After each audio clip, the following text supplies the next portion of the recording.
Welcome to your Once Human News. Last weekend, I was away, so I didn't report on the big update. So we'll go over the most important things you might have missed, as well as some new cosmetics that came out this week. But first, we move to Greg, out in the wilderness for the weather. Greg Special, Downpour! Oh, I think he broke the camera. So the new scenario is out, called Survive, Capture, Preserve, or SCP for short. Inspired by creature capture and battle games, you can find deviations roaming the wild, capture them, and use a team of 3 to battle against gym leaders, raid bosses, and other players. I am currently working on a full guide for the early access and should have it out this week. Next, Deviation Fusion has arrived, and frankly, it's not what we were expecting. Most players hoped for a Palworld style fusion where you'd stick together low levels and get higher levels as a result. However, what we got is much different. I have spent all week charting data and doing math to try to figure out the exact specifics, and the system is different depending on if you're in the regular scenarios or in the SCP scenario. So again, once I finish compiling all my data, I will release in-depth guides for both versions of Fusion. The Visional wheel has shifted to Season 2, Lunar Revelry. It's essentially brought back all of the Lunar Oracle mechanics with some extra spice, and some new mechanics like the Lord of Moonlight. I already have a full guide out for it, so if you want to know more, I recommend checking that out. There are 2 new weapons, the SKS Pathfinder that triggers Frost Vortex on hit and has a deviant particle system. As you pick up particles, it transforms your bullets into icicle spears that can penetrate through enemies. However, they deal weapon-based ice damage, meaning that they are capable of dealing weak spot damage and critical damage. As a marksman rifle, it's the first of its class, though the game classifies it as a sniper rifle, but it's able to shoot really fast. As a Frost Vortex player, I'm really excited for this one. Secondly, the PDW90 Holographic Resonance. It's capable of triggering bullseye on hit, and repeated hits will trigger an explosion that deals weapon damage and reloads some bullets as long as the explosion hits a target with bullseye.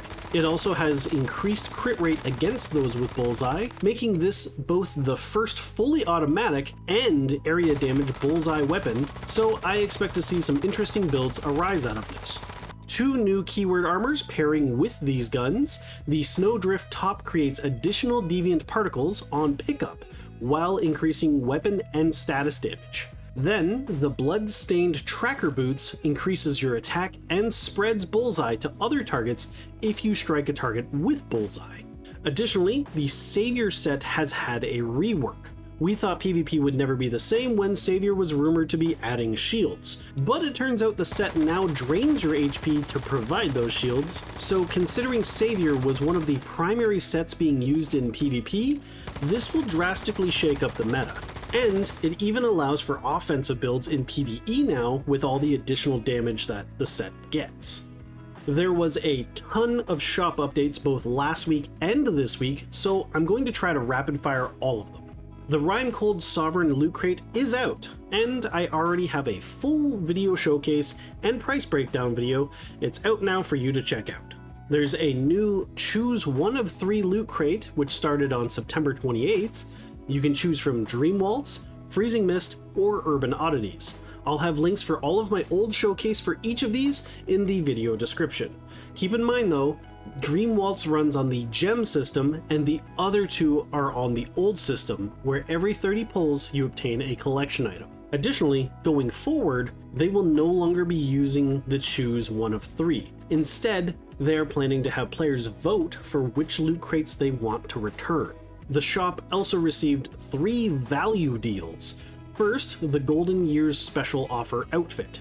It was a weird discount that gave you Christian off if claiming dailies before buying, or gives you Christian back if you're claiming the dailies after purchasing. Second is the Astral Ride bicycle skin. You purchase the pack to get Christian, Lightforge pulls, and on the 7th login, you get the bike skin.